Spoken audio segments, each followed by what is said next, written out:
Bienvenidos una vez más a Basket 365. Soy Denis y en el vídeo de hoy vamos a finalizar con la segunda parte de un vídeo que inicié hace un par de semanas y luego fueron pasando cosas y no había completado esta parte. Y este es mi vídeo hablando del mejor jugador joven de cada equipo de la conferencia oeste. Hace un par de semanas subí el vídeo del este y ya me lo habían reclamado un par de veces en comentarios y la verdad es que con el final de la temporada regular e inicio de los playoffs no encontraba el momento, pero vamos a colarlo aquí y vamos a hablar de en este caso de los equipos de la conferencia oeste, de esos 15 equipos, y de en cada caso el que yo considero que es el mejor jugador joven a nivel de potencial a largo plazo. Con jugador joven aquí me estoy refiriendo a jugadores de 23 años o menos, y veremos que en el oeste hay unos cuantos equipos donde hay jugadores muy potentes. Y dicho esto, vamos a empezar. Por supuesto, si os interesa la NBA os animo a que suscribáis, dadle a like al vídeo también, que se agradece un montón. Comentadme abajo lo que opináis sobre estos jugadores o si tenéis alguna alternativa en el caso de algún equipo. Y hacedme preguntas que al final de cada vídeo siempre respondo una pregunta de un comentario de un vídeo anterior. Y vamos a empezar. Esto, la manera en la que lo voy a organizar es de peor a mejor, digamos, a nivel de potencial desde mi punto de vista totalmente subjetivo. O sea que es en cierto modo un ranking de los equipos con peores o de peor a mejor jugador joven en la conferencia este. Y ya está, llevamos un minuto y algo de introducción. Vamos a empezar por los Clippers, que tienden en mi opinión, peor jugador joven a largo plazo, porque la realidad es que el abanico de opciones de 23 años o menos es muy reducido y nos quedamos con Max Christie, el hermano pequeño de Cam Christie. Es un pick de segunda ronda este año y puede ser un jugador interesante a largo plazo, pero como lo único que sé de él en el fondo, o lo único que ha demostrado de momento es que se parece físicamente a su hermano, pero de ahí a que pueda desarrollarse como Max Christie o que pueda llegar a ser un jugador interesante en ese rol de 3&D o no, es algo que todavía no sabemos y por eso al final vamos a considerarlo como, bueno, de momento el jugador con menos potencial, pero también es cierto que es muy joven y podría superar a un par de jugadores en esta lista. Pasamos ahora al segundo equipo con el jugador joven con menor potencial en este momento, y es un equipo que realmente necesitaría tener alguna alternativa mejor por aquí, porque no es que les vaya muy bien a nivel de assets, y esos son los Phoenix Suns con Ryan Dunn. Podría haber planteado también a Oso y Godaro, pero Dunn a sus 22 años como pick de primera ronda de este año es un muy buen jugador defensivo. El problema para mí es el tiro de tres y la falta de versatilidad ofensiva. Si Ryan Dunn no es un tirador de tres consistente, empezó muy bien el año y ha ido en declive y al final promedia pues 31% en tiros de tres esta temporada, que ya ha acabado para los Suns básicamente. Si no mejora como triplista, creo que es difícil que vaya a ser un jugador muy establecido en la NBA pese a su defensa, y por eso está pues de segundo, ¿no? O de 14º, dependiendo de cómo queramos considerarlo. Pasamos ahora a los Lakers, que tienen muy buena pinta, desde luego, con LeBron James, Luka Doncic, Austin Reeves y compañía, pero a nivel de jugadores de 23 años o menos van justitos. Al final, sobre todo con ese movimiento de Max Christie como parte del intercambio de Luka, se quedaron un poco escasos y nos vamos con Dalton Knecht, que de hecho en unos 5 días o algo así ya no va a cualificar para este vídeo. Está a puntísimo de cumplir 24 años, pero ahora mismo cualifica, tiene 23 años y es el jugador joven con más potencial de los Lakers, en mi opinión. Aún así, no lo pongo muy alto por un motivo, y es que aunque sea un buen atleta, ni en la universidad ni en su primer año en la NBA ha demostrado nada a nivel defensivo, y si no mejora a nivel defensivo, se va a quedar en un especialista desde tres, un jugador productivo, un jugador que va a hacer carrera en NBA, pero bueno, tiene 24 años casi, no tiene 20 o 21, y esa evolución defensiva tiene que llegar y no estoy tan convencido. Por eso lo ponemos aquí, pero es un buen jugador y a los Lakers les ha salido bastante bien. Vamos ahora con alguien que como novato ha producido muchísimo peor que Dalton Knecht, ha tenido menos oportunidades, pero en quien confío más, y ese es Devin Carter de los Sacramento Kings. Devin Carter también tiene 23 años, pero es un jugador que creo que sí que tiene, bueno, esa base defensiva realmente interesante. El problema es que a un nivel ofensivo le está costando un montón, está anotando un 37% de sus tiros de campo y un 28% en triples. Eso desde luego no es suficiente, pero confío lo suficiente en él y en su desarrollo para ponerlo por encima de jugadores como Cam Christie, Ryan Dunn y Dalton Knecht.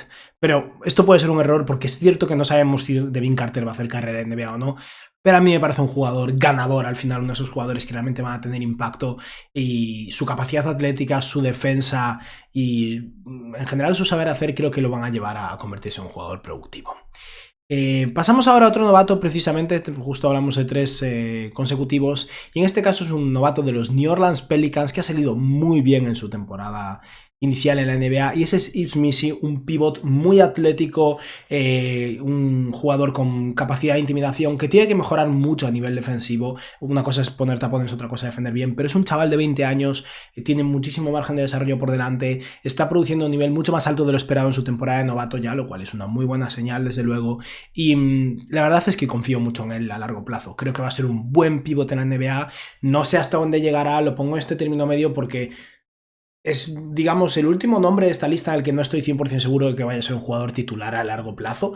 O va a ser, creo que va a ser un muy buen pivot de rotación o un pivot titular, dependiendo de las circunstancias, pero es atlético, es joven, es explosivo, debería acabar convirtiéndose en un buen finalizador interior. A día de hoy creo que le falta un poco de masa para eso. A nivel defensivo tiene que aprender, pero tiene mucho margen de desarrollo y Missy tiene muy buena pinta. Pero vamos ahora a pegar un salto considerable de nivel de producción actual y hablamos de otro jugador que, similar al caso de Connect, precisamente en unos días cumple 24, pero de momento cuela, y ese es Christian Braun de los Denver Nuggets. Braun es... bueno, hacia el final de la lista va a haber nombres muy potentes, pero hasta el momento es desde luego el jugador más productivo en este momento, y es cierto que tal vez su margen de desarrollo sea inferior al de un jugador como Missy, que tiene 3 años menos, ¿no? Pero Braun en un equipo de playoffs como titular está produciendo 15 puntos y 5 rebotes por partido con buena defensa y una eficiencia tremenda. Mucho tiene que ver con el contexto en el que se encuentra, ¿no? Y el estar jugando con Nikola Jokic a nivel de eficiencia, esos cortes a canasta, esas canastas en transición, pero mete sus triples abiertos, defiende a buen nivel y va a ser un buen jugador en la NBA por mucho tiempo. Tal vez no un titular indiscutible allá donde vaya, pero yo creo que probablemente sí durante unos años, y desde luego es un buen 3&D y un jugador potente. Los Nuggets tienen algún jugador joven más, Peyton Watson tiene para mí un techo muy alto, pero Braun ya es una garantía hasta un punto al que me cuesta apostar a alguien como eso, Watson o algún otro de los picks recientes de Denver por encima de Christian Braun, que es realmente bueno. Vamos ahora a Utah. Y esto, de hecho, me intriga lo que podáis decirme en los comentarios, vuestra valoración aquí. Pero en el caso de los Utah Jazz, yo he optado por Walker Kessler. Isaiah Collier tiene buena pinta, su temporada de novato está siendo muy interesante, eso es cierto. Taylor Hendricks antes de su lesión tenía buena pinta también y tengo ganas de ver cómo vuelve. Cody Williams es otro jugador joven que fue el pick 10 del draft de este año, pero que ha tenido una temporada para olvidar, la verdad. Y alguno de esos jugadores probablemente pueda superar a Walker Kessler, pero a día de hoy con Kessler estoy convencido de que estamos ante un pivot titular potente y que va a ser un pivot top 15 de la NBA, y el resto me parecen valores menos seguros, digamos. Tal vez eso, Isaiah Collier, sobre todo con ese año de novato que está teniendo, sobre todo a nivel de pase, deba estar aquí, pero me preocupa su falta de tiro y su tamaño, hasta el punto en el que no sé cómo de productivo va a ser a nivel ofensivo. Y por eso me quedo con un jugador que promedia 11 puntos, 12 rebotes, 2,4 tapones y un 66% en tiros de campo, porque son, bueno, buenos stats para un jugador que tiene impacto defensivo y que cuando el equipo deja de ser terrible, probablemente se va a valorar de manera acorde a su capacidad real. Vamos a pegar ahora un salto tremendo porque llegamos al primer jugador que creo que tiene techo de All-Star, independientemente de si lo cumple o no, y llegamos a los Warriors, básicamente, donde me podría plantear a Podziemski, pero al final me he quedado con Jonathan Kuminga. Si me dan a escoger entre un jugador u otro, yo me quedo con Podziemski. Es un jugador con un skill set mucho más versátil, un jugador que está produciendo en los Warriors. Kuminga es más raro en ese aspecto, más difícil de hacer encajar por su incapacidad para tirar. Pero con sus 22 años y un físico privilegiado, Kuminga tiene un potencial tremendo todavía. No sé si será en Golden State o en otro equipo, veremos lo que pasa en esta agencia libre restringida, pero creo que es un jugador que realmente tiene posibilidades de cambiar de aires, cambiar de entorno, realmente tener una oportunidad de ser un jugador más destacado en su equipo, y creo que tiene muchas probabilidades de brillar, mientras que Podziemski me recuerda más un poco a skillsets diferentes, pero un poco más a ese rol Christian Braun, ¿no? Y por eso ponemos aquí a Kuminga, aunque personalmente como jugador me guste menos que Brandon Podziemski, que le ha salido muy bien a los Warriors. Y vamos ahora con un chaval súper joven que en su segundo año no está haciendo gran cosa, pero que sigue teniendo un techo tremendo en mi opinión, en GG Jackson. Jackson tiene eso, 20 añitos, está en su segunda temporada en la NBA, los Grizzlies son un equipo que ha ido de más a menos desde luego, y Gigi Jackson no es un jugador súper relevante para Memphis en este momento.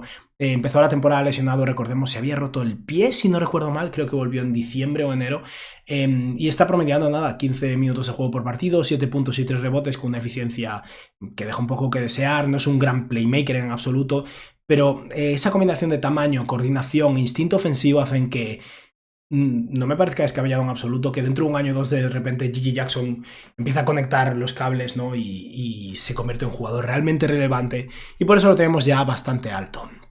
Pasamos ahora al jugador número, bueno, al 10º, digamos, de la lista, con lo que sería el 6º, el jugador con más potencial, en mi opinión, de la conferencia oeste. Y esto es una gran noticia por un equipo que perdió a su futuro, ¿no? En los Dallas Mavericks, porque tengo aquí a Dereck Lively. Lively ha tenido un año un poco complicado, los Mavs han tenido un año para olvidar y Lively un año duro a nivel de lesiones, está de vuelta ahora para el play-in, ya veremos qué pasa con Dallas.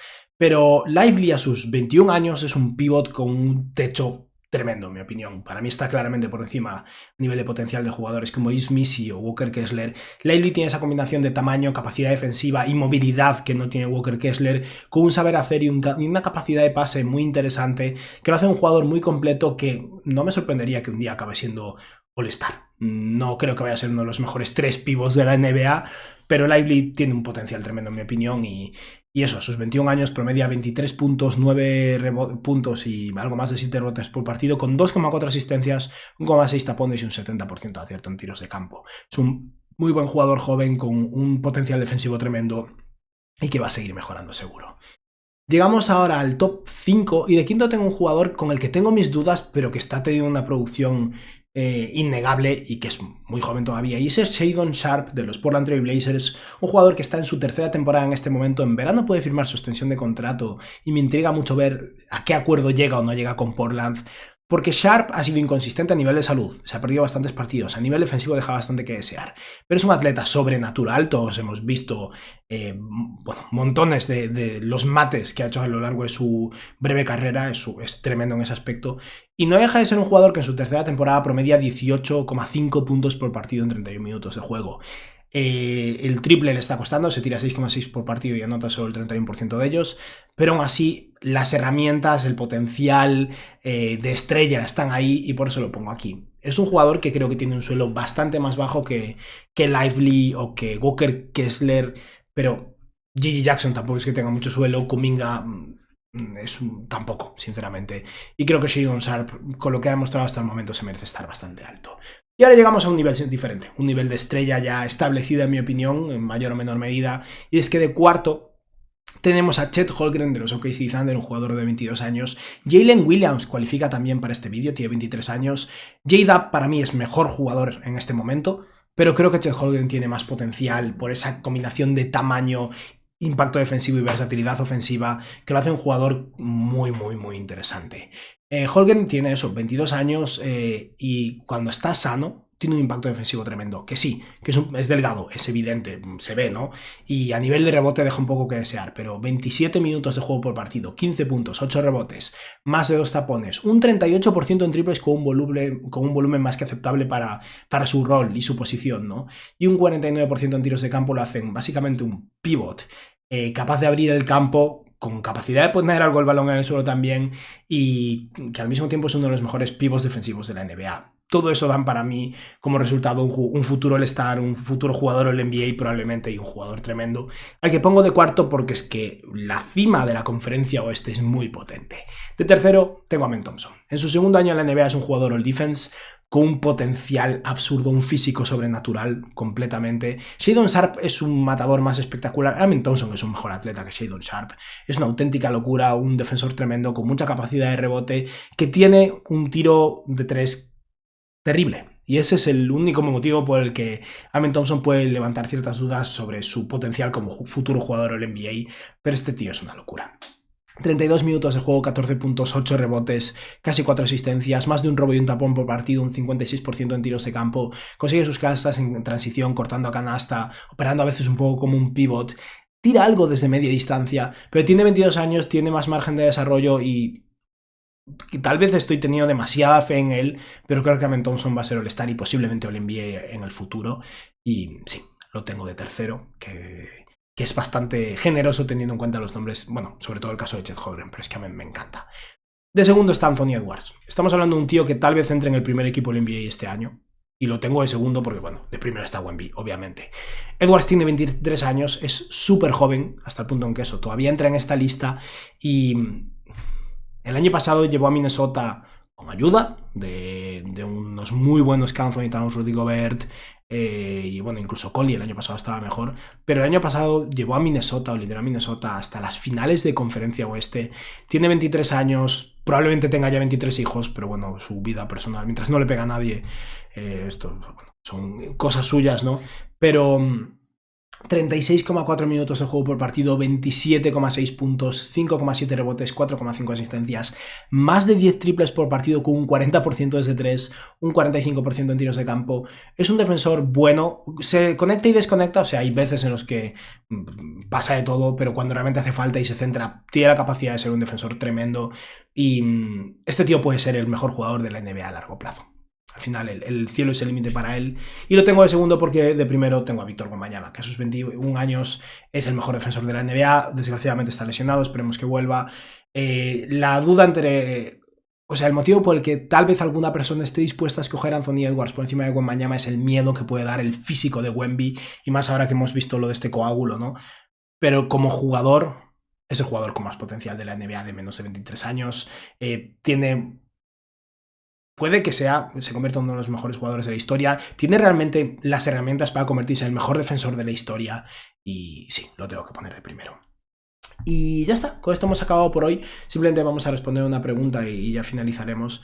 Y la pregunta que voy a responder hoy es una de Richard Guzmán, que lo que dice es: buenas, fenómeno. Con la mala fama que siempre han tenido los Grizzlies, la debacle del equipo y la propia debacle del jugador, no me sorprendería que Jaren Jackson Jr. se quedase fuera de los equipos All-NBA. ¿Qué tanto le afectaría o beneficiaría a los Grizzlies? La verdad es que es una idea interesante. Básicamente porque si Jaren Jackson Jr. entra a un equipo del NBA o gana el premio Jugador Defensivo del Año, se puede llevar un Supermax este mismo verano, y es un contrato que sospecho que Memphis no quiere ofrecerle, pero que al mismo tiempo, si no lo ofrecen, están en riesgo de perderlo en la agencia libre de 2026, donde se podría ir, ¿no? Si no entra en ninguno de esos dos grupos, digamos, obviamente los Grizzlies no tienen las herramientas para pagarle ese salario porque estaría prohibido, lo cual, bueno, les pone un techo artificial que probablemente les beneficie. Memphis, con el movimiento de Marcus Smart en el cierre de mercado, al final se posicionó para generar un poco de margen salarial con el fin de, en caso de que Jaren Jackson Jr. no entre en un equipo del NBA, que es cierto que es posible que no ocurra, para mí estaba claro hace un mes, pero tal y como están ahora mismo los Grizzlies, tal vez no ocurra. Básicamente se han posicionado para tener suficiente margen salarial para hacer una renegociación extensión en la que le suban un poco su salario de cara a la próxima temporada, creo que unos 7 millones o algo así, con lo que estaría cobrando de menos aún así, pero tendrían una base para aumentar su salario un 40% y que se asemeje un poco al máximo que podría cobrar. Es menos dinero, pero si ocurre esto, si Jaren Jackson no entra en ninguno de estos equipos y accede a renovar por lo máximo que puede renovar con Memphis, es una ganga, de verdad. No he hecho los cálculos aún, los haré cuando haga mis planes para la agencia libre de Memphis, que sospecho que se haga en breves, porque es que este ritmo a lo mejor ni entra en playoffs y no tienen su propio pick además, pero yo creo que tienen más posibilidades de beneficiar a Memphis que de perjudicarles el hecho de que Jaren Jackson entre en un equipo del NBA. Y dicho esto, ya está, con esto hemos acabado por hoy. Espero que os haya gustado el vídeo y que tengáis un buen día. Adiós.